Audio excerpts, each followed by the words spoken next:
नमस्कार विद्यार्थियों, आप सभी का आपके अपने YouTube चैनल पर स्वागत है। और आज हम वाक्य के बारे में अध्ययन करेंगे। तो वाक्य क्या होता है, सीधे हम चलते हैं वाक्य पर। आज हम सिंपल से तरीके से अध्ययन करेंगे। तो सबसे पहले जानते हैं वाक्य क्या होता है, वाक्य के कितने तत्व है, कितने भेद है, और वो सब इनके बारे में बहुत ही शॉर्टकट तरीके से पढ़ने का प्रयास करेंगे। तो सबसे पहले वाक्य पढ़ने से पहले हम भाषा के बारे में जानते हैं। तो भाषा हमारे भावों, विचारों की अभिव्यक्ति का माध्यम होता है। हमारे मन में जो भी भाव आते हैं, विचार आते हैं, उनको हम दूसरों तक प्रकट करने के लिए हम क्या करते हैं, भाषा का प्रयोग करते हैं। तो भाषा की रचना कैसे होती है, तो वर्णों जैसे अ से ज्ञ, ये क्या है, वर्ण है। फिर इसे स्वर जुड़ के और भी स्वर और व्यंजन में इसको विभक्त किया जाता है। तो वर्णों से शब्द बनते हैं और शब्दों से वाक्यों से होती है। तो भाषा की रचना है वो वर्णों, शब्दों और वाक्यों से होती है। दूसरे शब्दों में कहें तो वर्णों से शब्द, शब्दों से वाक्य और वाक्यों से भाषा का निर्माण हुआ है। इस प्रकार वाक्य शब्दों के समूह का नाम है। तो वाक्य किसे कहते हैं, तो शब्दों के समूह का नाम है। लेकिन सभी प्रकार के शब्दों को एक स्थान पर रखकर वाक्य नहीं बना सकते। तो वाक्य के कुछ गुण है। वाक्य की परिभाषा देखते हैं सबसे पहले हम। तो देखो, सार्थक शब्दों का ऐसा व्यवस्थित समूह जिसमें पूर्ण अर्थ देने की क्षमता हो, उसे हम वाक्य कहते हैं। तो देखो, वाक्य में नंबर 1 क्या है कि सार्थक शब्दों का समूह हो। क्या हो, सार्थक शब्दों का समूह, सार्थक शब्द, और इन सार्थक शब्दों का कैसा समूह, व्यवस्थित समूह हो। व्यवस्थित समूह हो। और क्या हो, इसमें नंबर 3 सबसे महत्वपूर्ण है कि पूर्ण अर्थ देने की क्षमता हो। पूर्ण अर्थ देने की क्षमता हो, तो इसे हम वाक्य कहते हैं। तो वाक्य में देखो, पहले तो सार्थक शब्द होने चाहिए और ऐसे शब्द एक व्यवस्थित समूह में होना चाहिए और इनमें पूर्ण अर्थ देने की क्षमता होनी चाहिए। अब हम देखते हैं वाक्य के तत्व। तो वाक्य में कुल 6 तत्व है और उन सब की हम एक एक करके बात करते हैं और बड़ी शीघ्रता से बात करेंगे, क्योंकि ये हमें सिर्फ इनके नाम ही याद रखना है और इसके साथ साथ में आप इसे समझ भी लो कि ये होते क्या है। तो देखो, सार्थकता वाक्य का प्रमुख गुण होता है। सबसे पहले तो इसमें हम देखा, सार्थक शब्द मतलब ऐसे शब्द जिसका अर्थ हो। तो इसके लिए आवश्यक है कि वाक्य में सार्थक शब्दों का प्रयोग हो, तभी वाक्य भावाभिव्यक्ति के लिए सक्षम होगा। तो वो भाव की अभिव्यक्ति है ना, भाव की अभिव्यक्ति किस प्रकार से कर पाएगा, तो इसमें सभी वाक्य है वो किस प्रकार से हो, सार्थक वाक्य हो जिसका अर्थ हो। जैसे हमने इसमें इनके अर्थ भी है लेकिन सार्थक अर्थ नहीं आते। जैसे राम रोटी पीता है, या रोटी पी जा सकती है, तो इसको हम सार्थक शब्दों के प्रयोग करेंगे तो क्या बनेगा, राम रोटी खाता है। सही है ना, ये शब्द भी था लेकिन ये सार्थक शब्द नहीं था वाक्य के अनुसार। फिर है कि स्नेहा पेट्रोल से नहाती है।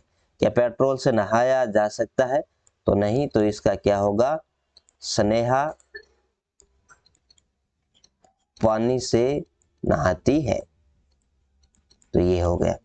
तो इसमें हम सार्थक शब्दों का प्रयोग करेंगे, शब्दों के सार्थक। फिर है क्रम। तो इसमें क्रम से तात्पर्य है पद क्रम।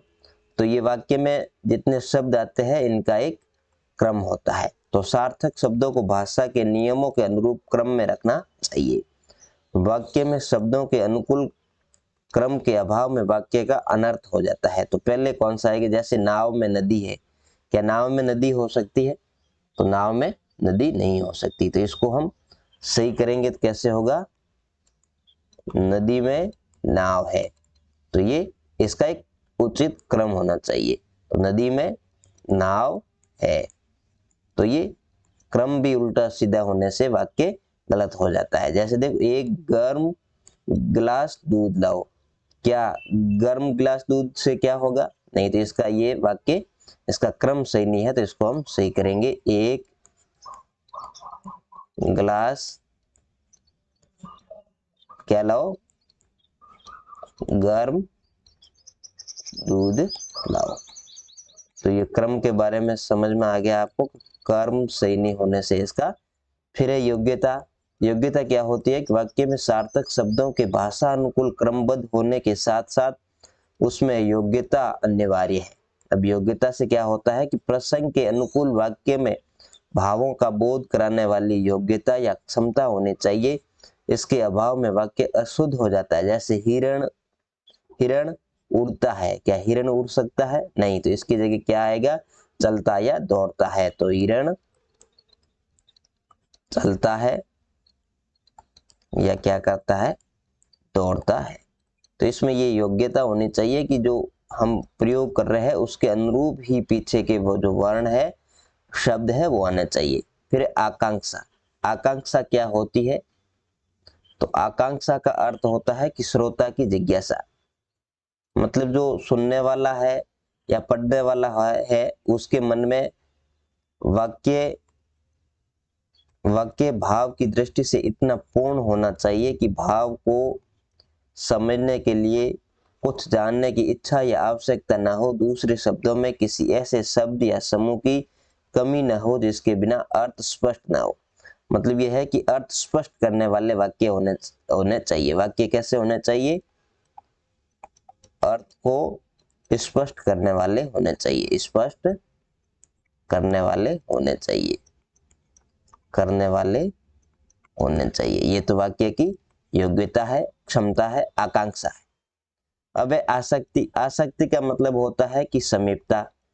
वाक्य में शब्द है वो कितने दूर होने चाहिए या कितने पास में होना चाहिए। तो इसमें वाक्य को लिखते समय ज्यादा दूरी नहीं होनी चाहिए और ज्यादा पास में भी नहीं होना चाहिए। जैसे एक पद, दो शब्द थे, दोनों शब्दों में ये बीच में जगह है। या एक पद लिख दूं तो एक पद, ये साथ में लिख दूं तो एक पद सुनने, तो क्या ये हमारा वाक्य बनेगा? नहीं बनेगा। तो एक पद सुनने, इनके बीच में ये उचित जगह होनी चाहिए, उचित उचित समीपता और जगह होनी चाहिए। ऐसा नहीं, ये भी नहीं होना चाहिए। फिर एक पद, फिर सुनने, इतना दूर दूर भी नहीं होना चाहिए। तो इन दोनों के बीच में एक वर्ण जितनी समीपता होनी चाहिए। फिर अन्वय।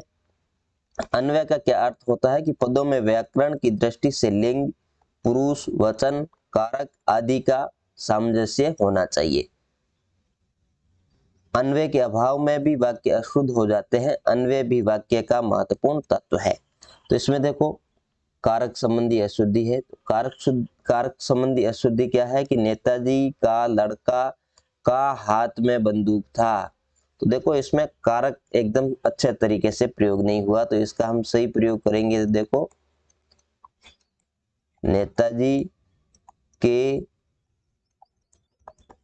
लड़के के हाथ में बंदूक थी, बंदूक थी। तो देखो, एक थी, का के जगह पे के आया, था की जगह पर थी आया। तो ये लिंग वचन के अनुसार इसका प्रयोग होता है कारक। फिर है वाक्य के अंग। अब वाक्य के अंग कौन कौन से हैं इसके बारे में बात करते हैं। तो वाक्य के दो अंग होते हैं, एक उद्देश्य होता है, दूसरा विधेय होता है। तो उद्देश्य क्या होता है कि वाक्य में जिसके बारे में बताया जाता है या जिसके बारे में बताया जाता है उसे हम, जिसके बारे में बात की जाती है उसे हम उद्देश्य कहते हैं। जैसे राम खेलता है, किसके बारे में बात की जा रही है? राम के बारे में बात की जा रही है। तो राम क्या कर रहा है? खेलता है। तो ये क्या है? उद्देश्य है। श्याम दौड़ता है, कौन दौड़ रहा है? श्याम दौड़ रहा है। तो इसमें उद्देश्य श्याम है। तो जिसके बारे में कुछ बताया जाता है उसे हम उद्देश्य कहते हैं। फिर दूसरा है विधेय। तो वाक्य में उद्देश्य के बारे में जो कुछ भी कहा जाता है, जैसे उद्देश्य है राम, अब राम के बारे में कुछ कहा जा रहा है, क्या कहा जा रहा है? कि वो खेलता है। तो ये क्या है? तो इसमें राम खेलता है। तो इसमें देखो अब क्या है? राम खेलता है। तो देखो राम क्या है? उद्देश्य है। और किसके बारे में बात की जा रही है? राम के बारे में बात की जा रही है। और राम के बारे में क्या बात की जा रही है? खेलता है, तो ये क्या है? विधेय है।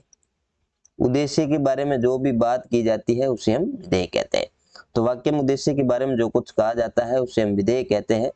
और इसके बारे में देखो, बच्चे फल खाते हैं, तो बच्चे बच्चे क्या कर रहे हैं? बच्चों के बारे में बात की जा रही है, क्या कर रहे हैं? फल खाते हैं, तो इसमें विधेय क्या है? फल खाते हैं।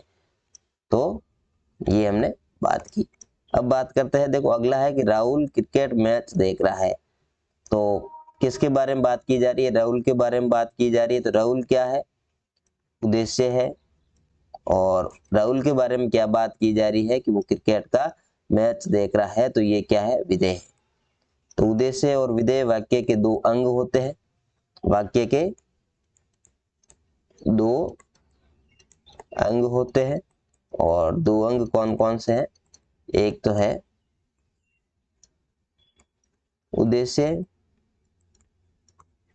और दूसरा है विधेय। और जिसके बारे में वाक्य में जिसके बारे में कुछ बताया जाता है उसे हम उद्देश्य कहते हैं। और उद्देश्य के बारे में जो बताया जाता है उसे हम विधेय कहते हैं।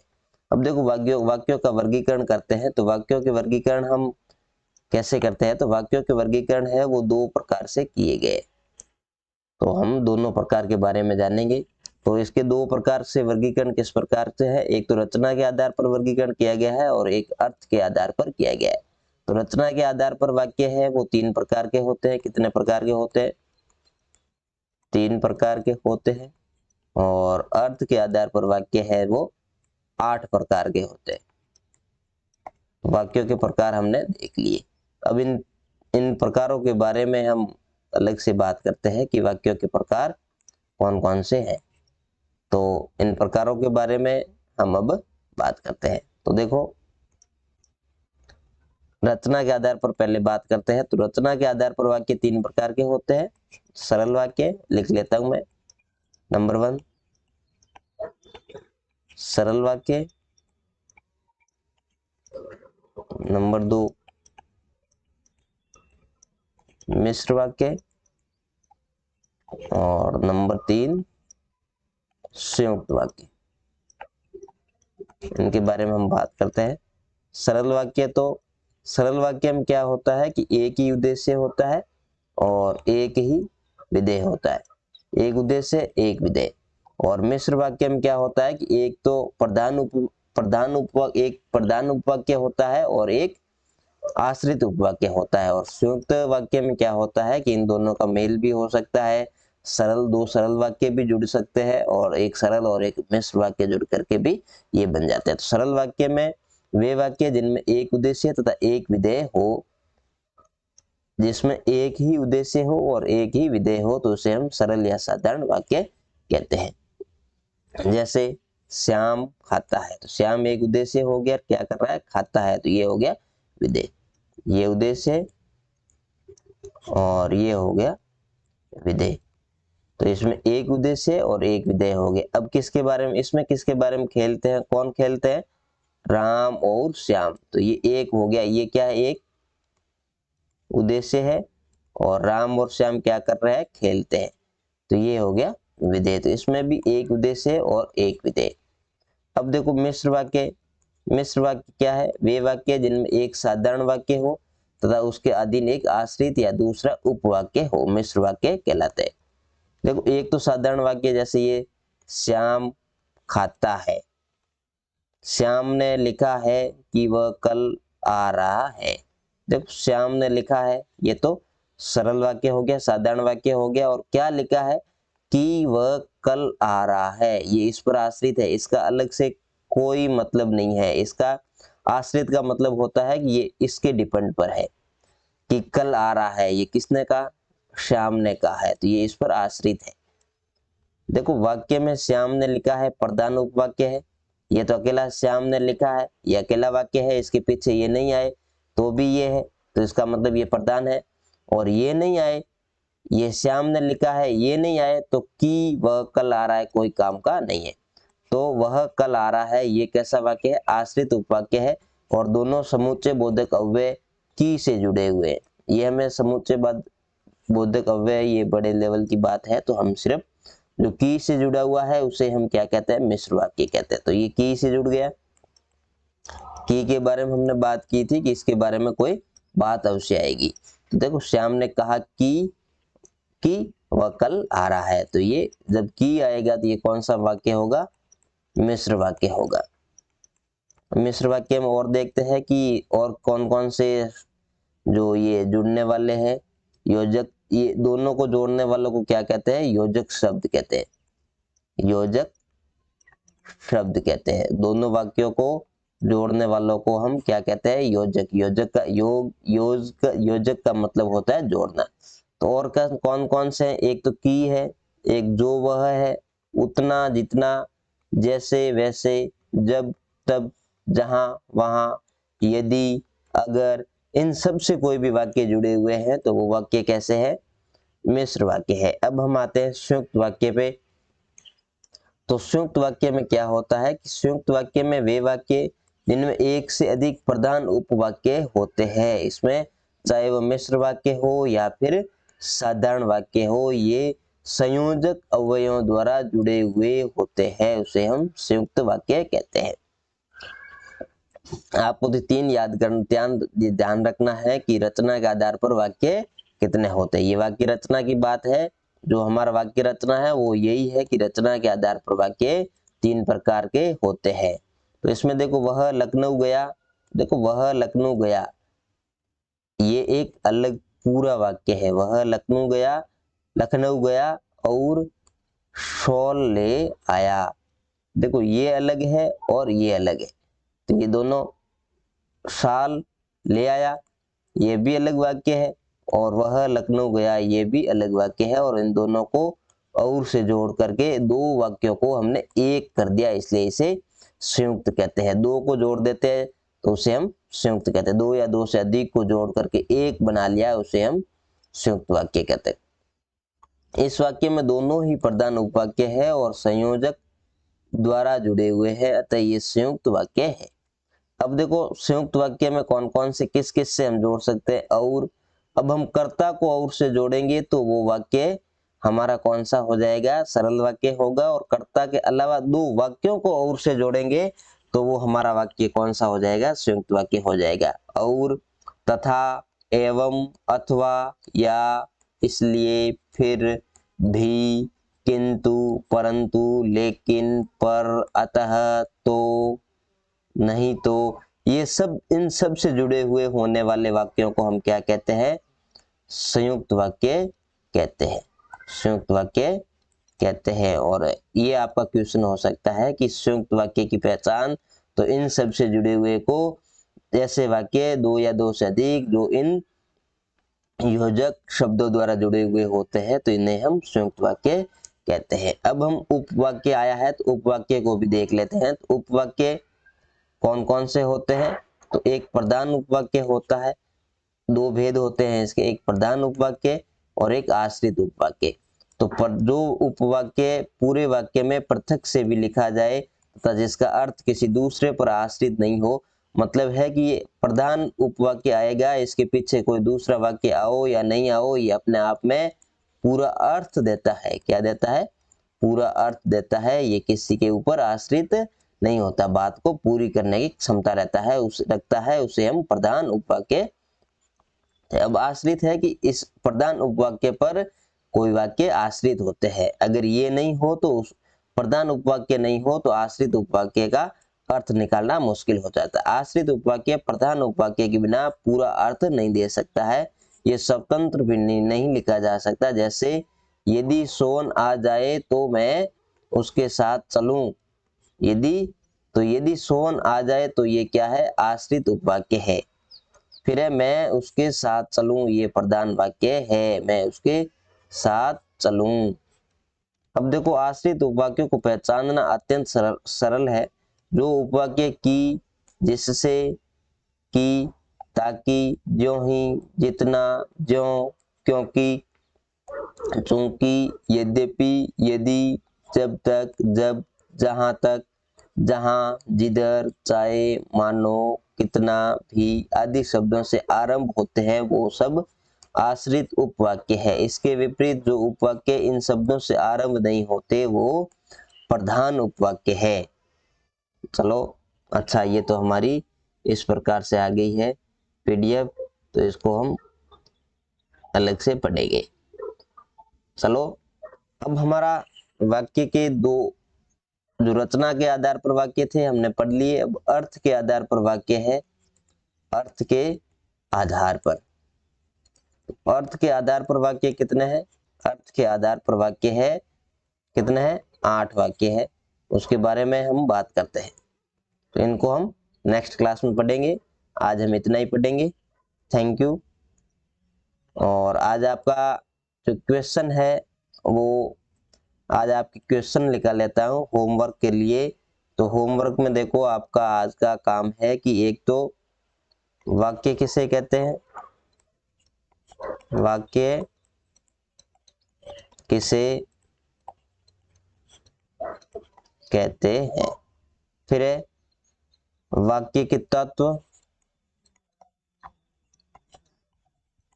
वाक्य के कितने तत्व है, नाम लिखो वाक्य के तत्व। नंबर 3 फिर है वाक्य के अंग, वाक्य के अंग। और फिर हम लिख लेते हैं वाक्य के भेद,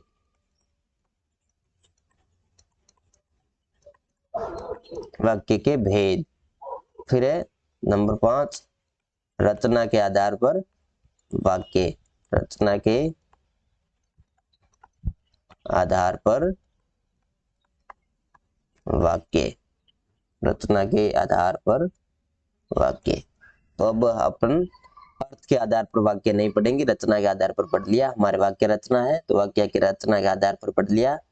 अब हम हो सके तो एक और लाइव क्लास ले लेंगे। अभी क्या है कि नेटवर्क का इश्यू रहता है, तो ये मैं पहले से रिकॉर्ड करके अपलोड कर रहा हूँ।